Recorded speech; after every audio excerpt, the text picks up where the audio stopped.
거룩함과 속됨을 구별하는 성도, 이러한 큐티 제목으로 말씀을 나눕니다. 성전 북쪽 뜰과 남쪽 뜰에 있는 그 제사장의 방과 또 성전 사방에 있는 담장, 그 부분에 대한 오늘 본문의 내용입니다.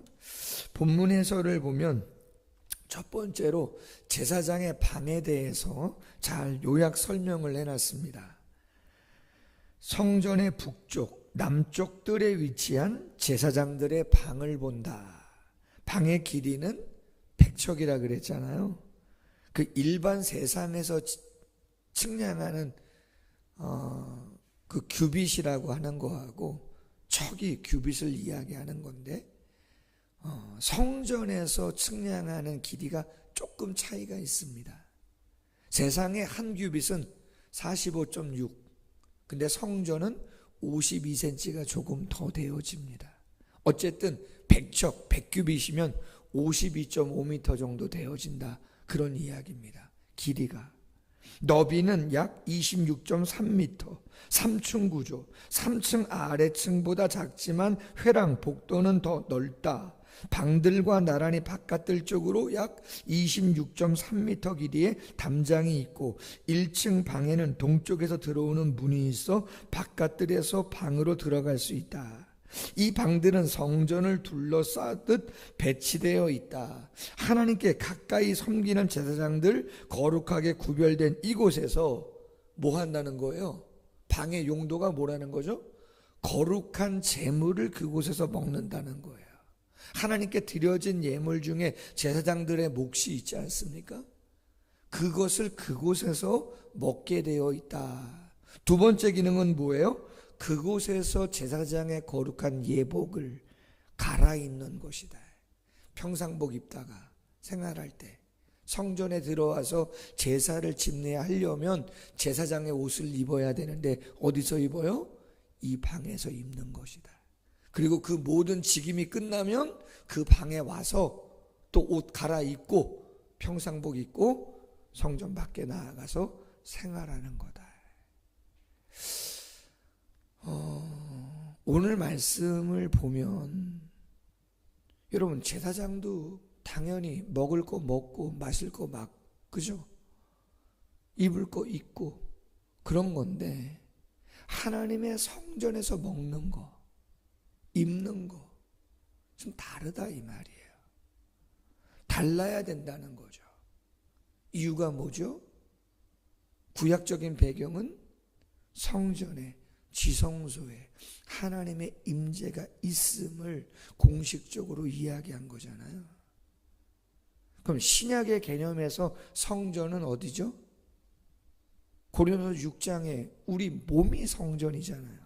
하나님의 영이 계시는 곳이 성전이라면 신약적인 개념은 공간적인 것보다 내재적인 것이거든요. 당연히 예배당, 하나님이 계시죠. 구별된 곳이죠. 우리가 유형교회라고 이야기하는 이 건물, 당연히 교회죠. 그래서 구별됨이 있습니다. 건물은 교회가 아닌 게 아니죠. 유형교회잖아요. 교회죠. 성전이죠. 개념이 있죠. 그러나 신약은 우리 자신이 교회예요. 확장이고 더 세밀한 부분들이 있는 것이죠. 그렇다면 무슨 얘기하는 거예요? 구별돼야 된다는 거예요. 모두요. 먹는 것도, 입는 것도, 시간도, 공간도, 관계도, 물질도 구별된 게 있어야 되는 거죠. 주일 구별되어 있습니다. 물질 하나님의 것이라고 공식적으로 이야기까지 해놓으신 구별된 것들이 있습니다. 관계, 모든 사람하고 다 교제할 수 있나요? 모든 걸 함께 할 수 있나요? 아닙니다. 어떻게 빛의 자녀가 벨리알과 우상을 숭배하는 자들과 모든 걸 같이 할 수 있습니까? 이게 구약의 이야기입니까? 고린도 교회를 향한 메시지 아닙니까? 바울의. 세상에서 살지만 성도는 구별되죠. 먹고 마시는 것도 구별되고, 다 먹고 마실 수 있는 게 아니죠. 피채 먹지 말아라. 그건 구약에만이 아니라 신약도 마찬가지예요. 사도행전 15장 예루살렘 공회에 회의가 있었죠. 13장 14장 1차 전도여행을 소아시아 이방 땅에 갔다 왔는데 예루살렘에서 이야기합니다. 문화가 다르잖아요. 목매달아 죽은 거, 짐승 먹지 마라, 피채 마시지 마라, 회의하지 않습니까? 사슴피, 염소피 아무리 좋아도 피채 드시면 돼야 한대요? 안 됩니다. 말씀드렸죠. 예전에 제가 초등학생이었는데 그때가 언제인지 모르지만 대동제 같은 뭐 그런 잔치를 동네에서 해요. 돼지 한 마리를 잡았어요. 제 기억에. 근데 비참합니다. 돼지 잡는 거. 잔인합니다. 다 칼로 다듬고 다 합니다.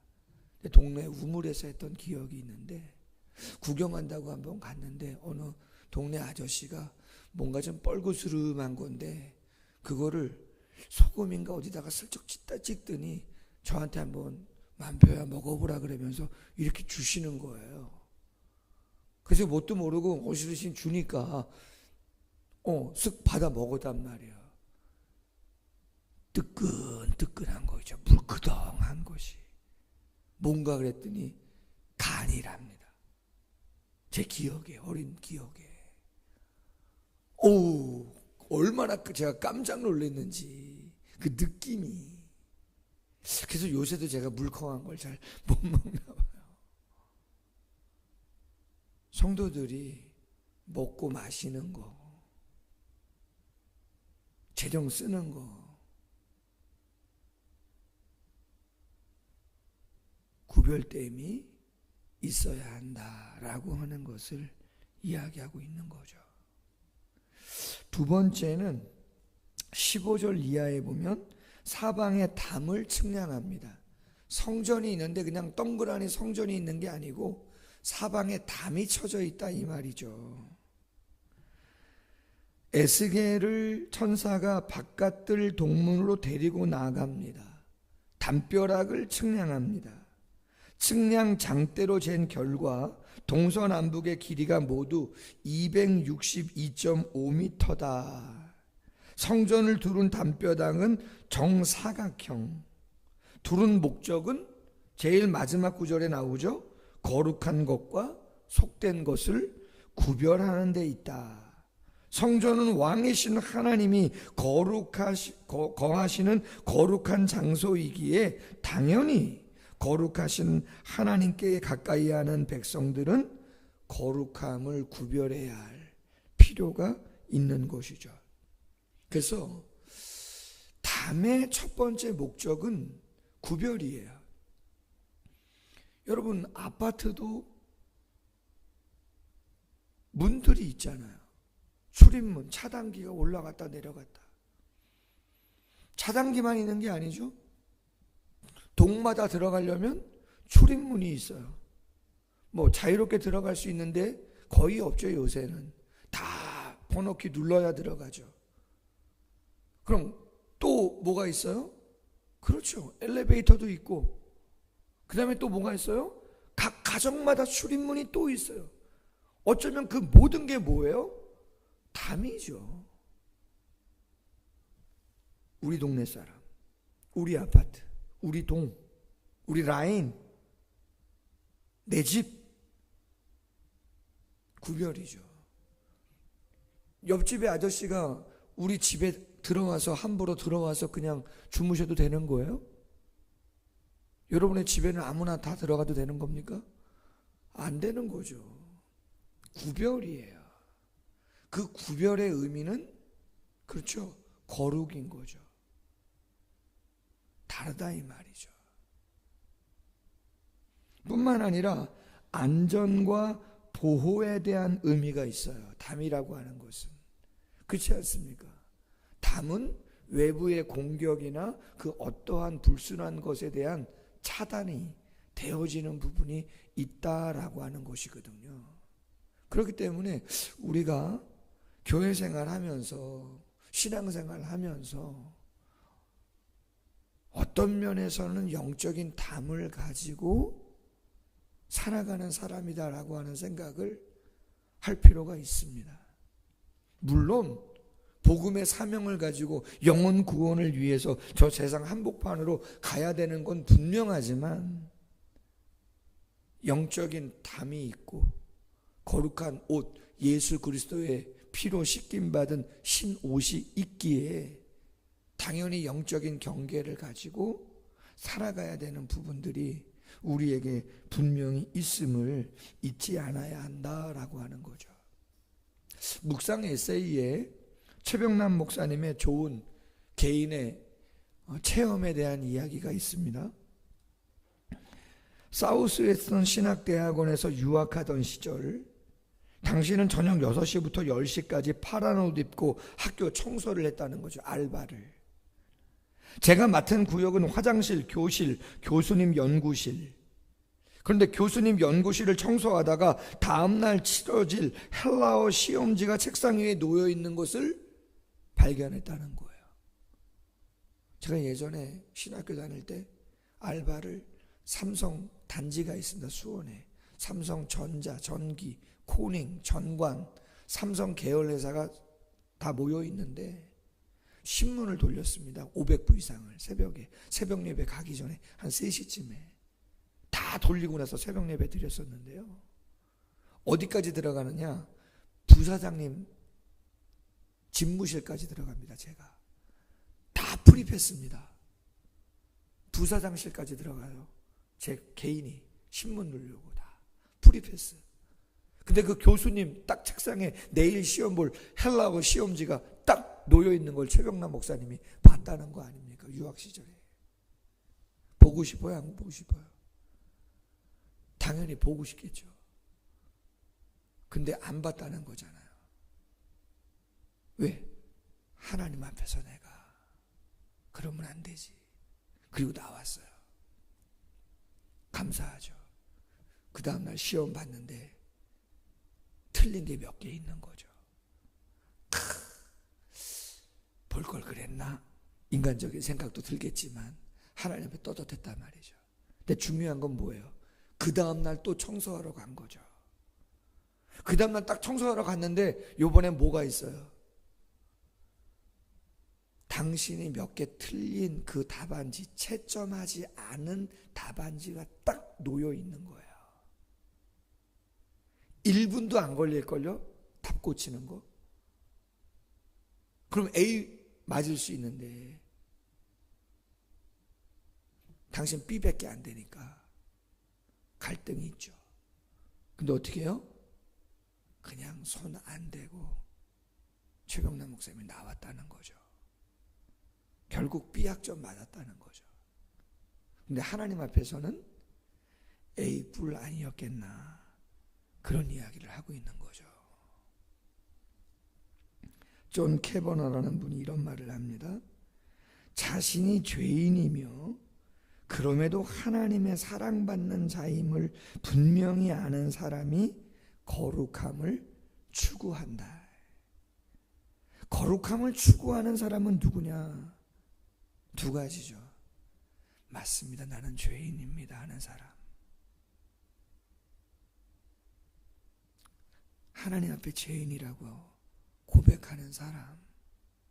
아무리 자기 의가 대단해도 나는 죄인이라고 고백하는 사람. 두 번째, 그럼에도 불구하고 하나님의 사랑을 받는 자임을 분명히 아는 사람. 왜? 그분의 기대를 알고 그분의 은혜를 알기 때문에 내가 조금 더 애써야 되는데, 이게 말로만 하면 안 되는데요. 가끔 가정 예배를 드리거나 아니면 어떤 선배 목사님이나 동기들하고 이런저런 이야기할 때 그냥 결론은 늘 그래요. 내가 잘해야 되는데. 그런 얘기를 가끔 자주 해요. 내가 잘해. 나만 잘하면 된다. 내 교회에서, 우리 교회에서는 담임 목사만 잘하면 된다. 성도들 다 좋다. 나만 잘하면 되지. 내가 더 열심히 해야 되고. 결국은 그런 생각인데, 그런 고백에 저변에 깔려있는 이유 중에 하나는 오늘 본문 존 커버너가 이야기했던 것처럼 내가 죄인인 줄 알고 하나님의 은혜가 얼마나 큰 줄 제가 알기 때문에 내가 잘해야 된다라는 생각을 좋은 의미로 할 수밖에 없는 것이죠. 오늘 새 성전에 대한 환상을 천사의 이끌림을 통해 제사장의 방과 또 성전 사방에 처해 있는 담을 측량하면서 그 영적인 의미가 무엇인지, 거룩한 것과 속된 것을 구별하는 것이라고 분명히 말씀을 해주시는 말씀을 묵상해 보면서 먹고 마시는 것, 옷을 입고 갈아입는 것, 어찌 보면 아무것도 아닌 일상의 하나들인 것 같지만 하나님의 성전에서는, 하나님의 영을 모시고 사는 성도들에게는 그것은 구별된 것이어야 한다는 것을 이야기해 주고 있습니다. 우리가 세상에 나가서 살면서 어떻게 감당해야 될 것인가? 말 한마디, 돈을 사용하는 것, 시간을 쓰는 것, 다시 한번 마음을 새롭게 할 수 있는 귀한 시간 되기를 주님의 이름으로 소원합니다. 기도하겠습니다. 하나님 아버지, 너무나 감사함을 드립니다. 세상의 안타까운 모습들 많이 봅니다. 한편으로는 점잖은 것 같고 탁월한 것 같고 성공한 것 같아도 가만히 보면 주님이 없는 곳 많이 있습니다.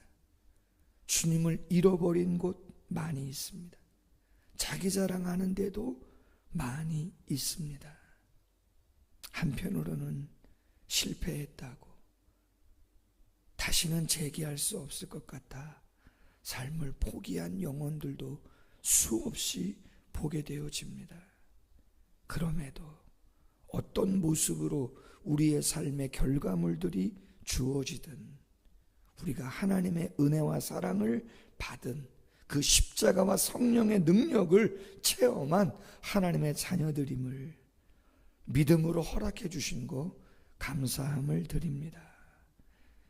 진정한 거룩을, 그 구별됨을 어떻게 보여야 하는가를 순간순간에 그러한 고백만이 아니라 그 고백이 정말 삶이 되어질 수 있도록 깊은 영적인 성찰이 다시 한번 이 새벽 우리의 심령 가운데 꼭 있을 수 있도록 사랑하는 성도들 모두 가운데 함께 하시고 역사하여 주시옵소서. 이끄실 줄로 믿사옵고 예수님의 이름으로 기도하옵나이다. 아멘. 계속해서 기도합니다.